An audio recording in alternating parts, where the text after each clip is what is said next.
It usually starts with our parents or guardians who try to instill in our little heads what is and isn't right. They say, do this, don't do that, and raise us according to what is and isn't right. There's nothing unusual or wrong about that. We all needed a bit of guidance, at least at the beginning, right? The trouble, however, is that they have their own issues too. They have their worries, learned behaviors in certain situations, and even though there's always some positive intent behind any behavior, good or bad, problems can arise in our interactions with them. Misunderstandings, disappointments, unmet expectations, and worse, hurt, trauma, and sometimes a great deal of pain can appear. This model obviously applies to any relationship between two or more people. So we're not only talking about our parents. This system naturally includes our siblings, grandparents, aunts and uncles, friends, classmates, teachers, neighbors, partners, and everyone else we interact with. Whenever they, all those who surround us, act based on their own internal programs and experiences, it's easy for us to dislike something they do. Or someone might unintentionally, or even intentionally, hurt us. Sometimes the hurt is so great, it can affect our entire life. The conclusion many of us draw from such an experience can be, they hurt me, and from that moment on my whole life has been, fill in the blank. Caught yourself? Did something come to mind to fill in that sentence? In most cases, almost all of us know exactly what we'd write there, don't we? Let's take a short journey together that will, I hope, leave you at least questioning by the end of this article whether things might be a bit different than they seem. Take a deep breath, don't forget to exhale, and dive into an unpleasant memory you can find, one that involves someone who hurt you in some way. Notice what you see, what you hear, and what emotions and bodily sensations you feel. Then, come back here to the present moment.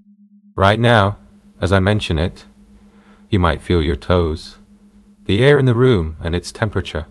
Maybe you hear a familiar voice, or a sound from somewhere. Now notice one thing. I don't know whether this applies to you, but I can guarantee that many people reading these lines along with you, somewhere in another town, at this very moment are experiencing something called dissociation. If your memory didn't show up in the same way, it's very likely you have at least one that does feel dissociated. Many people perceive such a memory as a movie, a picture, a series of pictures setting aside other representational systems for now. And the important part is they see themselves in the memory. They see it from the observer's perspective, as if watching from outside. And your character plays a certain role for your private entertainment. There's nothing unusual about that. This is how it works. Our subconscious mind has the ability to bend reality into an altered form following certain rules. The how and why aren't important right now. What is important is to realize something fundamental. Right now, as you read these lines, you do not see yourself reading.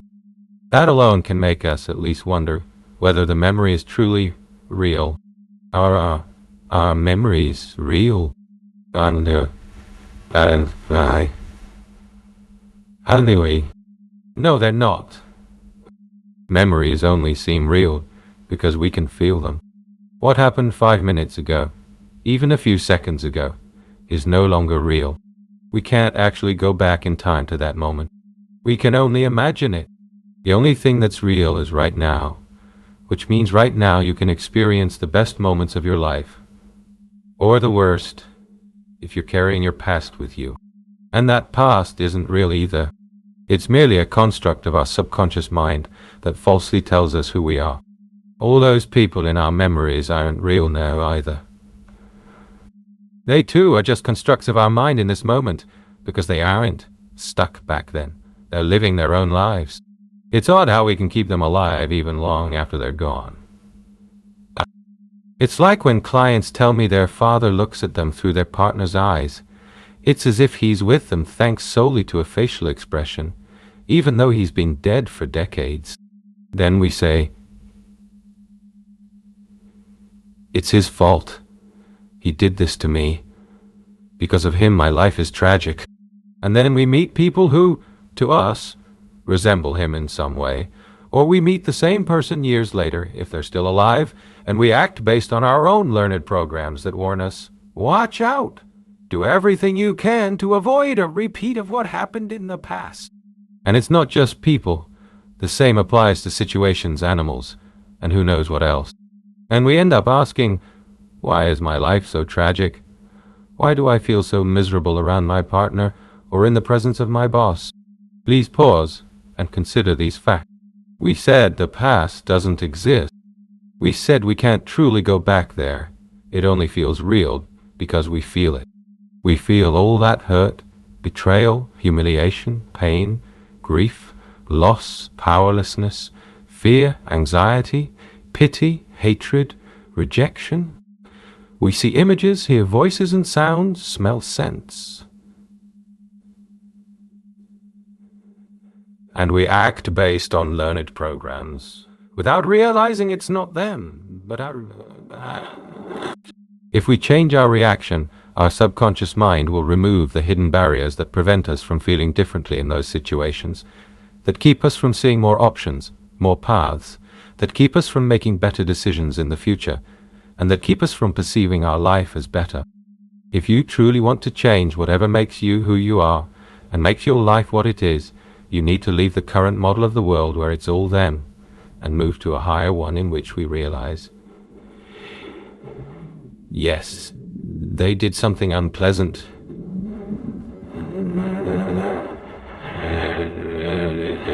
Reaction to their behavior. Yes. If we change those representations, we change ourselves. If you need to forgive them, then forgive them. Realize they're not actually there anymore. They're your representations of them. And forgiving doesn't mean approving what they did. It means not carrying that hurt inside you, not hurting yourself again and again by replaying old painful memories.